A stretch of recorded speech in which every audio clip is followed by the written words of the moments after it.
Good day to you, our smart and intelligent real estate investors, both at home and also in diaspora. I hope you all are doing well today.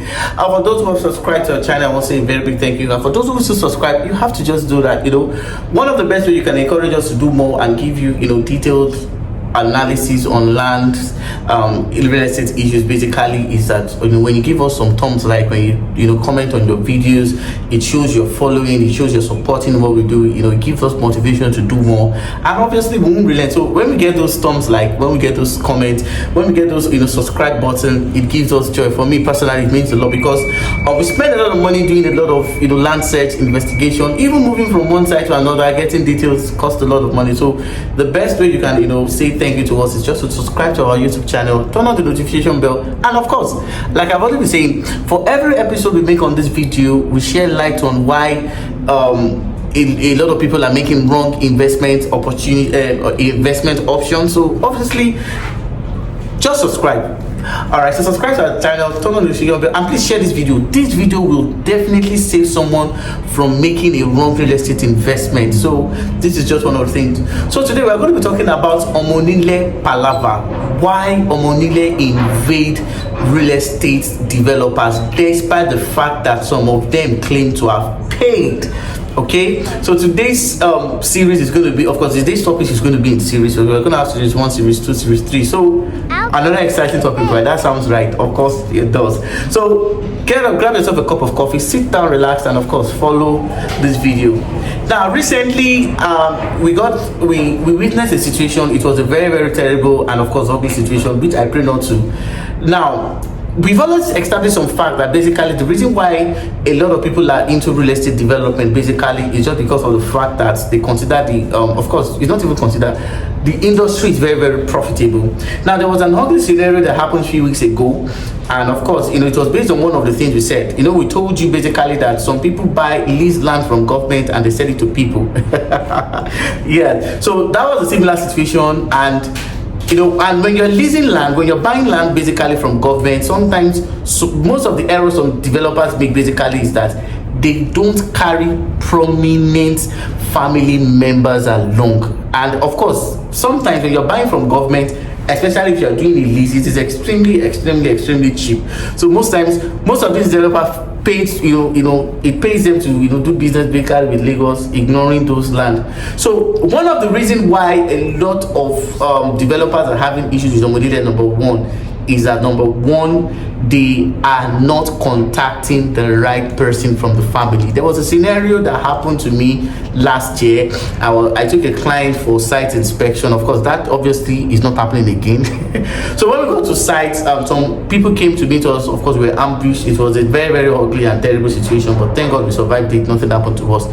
So at the long run, we were able to make peace with them. And when I made some investigation, I found out that the people that sold the land to that developer, according to them, did not have the legal right to do so. So in situations, we've seen instances whereby 4, 5, 6, 7 people will lay claim to those land. So if you find yourself in that kind of scenario, obviously you're going to be paying more. And of course, if the developer fails to meet up with terms and conditions, you will never do anything meaningful on that land. That's why we used to have a lot of land disputes. We used to have a lot of interruption, most especially when people want to go for physical allocation. So perhaps one of the reasons why that land have not been allocated to you presently may be due to the fact that Onile are disturbing people.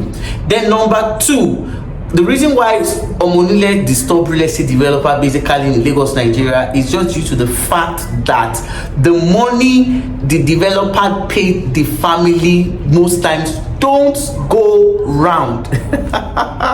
Many people used to say that money is obviously the root of evil. Yes, well, in some cases, when I feel cheated and it's my family land, do you expect me to fold my hands and just watch event unfold without pursuing my personal interest? So that obviously has been the case in some places. So when developer pays some members of the family, some ballets or the olori of those families sometimes does not distribute the money to places where the money should get to.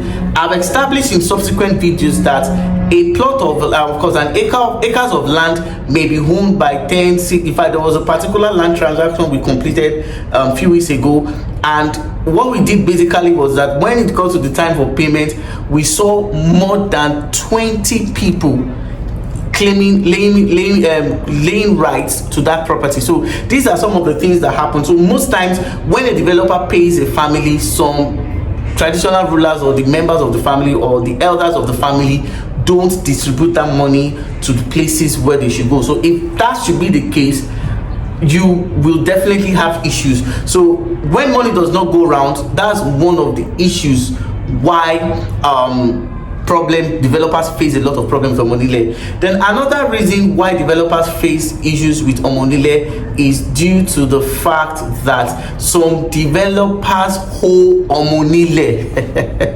Yes, so this is obviously from a practical aspect. I've seen instances like that. Let's say, for instance, okay, I'm not supposed to review price, but I will just give a scenario at least so that you can have, you know, a total understanding of what I'm saying. Like I've seen a scenario whereby, okay, let's say property AYZ sold for let's say maybe 10 million naira, and the family have agreed to sell the property for 10 million naira. In most cases, I've seen scenarios whereby a developer may pay, like, let's just say 500 to 1 million naira for a land worth 10 million naira, and most times the greedy ones among them will sell. Of course, the land will be sold out. Instead of them paying Onile, finally paying them off so they can have access to the land, what majority of them do is that they will use the profits that they made from that property. Instead of settling on Onile, they will use that profits to acquire another estate. So most times when we have abandoned projects, when we have abandoned structures in sites, basically it's just due to the fact that some developer go greedy. They get greedy when it comes to property, so they don't settle them. So in cases like that, Onile will certainly disturb. So in fact, I've seen instances whereby because the developer failed to meet up with the financial obligations, do you understand? So what happened is that those Onile will now resell the property to somebody else. I've seen instances like that. So it is possible for a land, let's say a plot of land is 5 acres, it is possible for over 30 people to be fighting for the possession of 5 acres. So what happened basically is that the Onile, when the developer fails to pay them, they will resell that property to somebody who, of course, like I said, it's always the case of the highest bidder. So when the developer fails to pay, what they do basically is that they'll sell to somebody who is ready to pay them. And that's why recently there are so many litigation cases on some landed properties. And that is, I said it in my previous video. I said that the reason why some projects today are abandoned basically is because of the fact that there are a lot of litigations. So I'll be doing a series very soon on how to find out, how to unravel if there is a litigation on a property. Of course, there's an administrative body in the Ministry of Lands at Alausa who basically can help you confirm. Of course, there is also a website that obviously can also help you to confirm. So all you need to do basically is that you just send the chart information of that property, and of course you input some information on that website, and it gives you the status of that property. So if there are litigations on that property, it will clearly spell it out, and of course you will know obviously it's not a no-go area. So in some cases, when developers underpay the family, the ancestral owner of those land, and they've used the profit they made from that property to buy another one, most times, in fact, in most cases, those family will resell the land to another person. That's why you find out that in some scenarios, you find out that they've sold one land to like 6 or 7 different places. So these are some of the reasons why Onile disturb. Now another reasons why Onile disturb basically is that recently some Onile have found out, like let's say for instance a developer buys a property, like let's say 100,000 from the family, and is selling like 300,000. Of course, sometimes they feel cheated and they go back to the developer to, okay, fine, this was not the price you bought from us. Of course, that obviously is not an issue. I've seen instances where the cases have been resolved, and I've seen several instances where it has caused serious issues on those properties.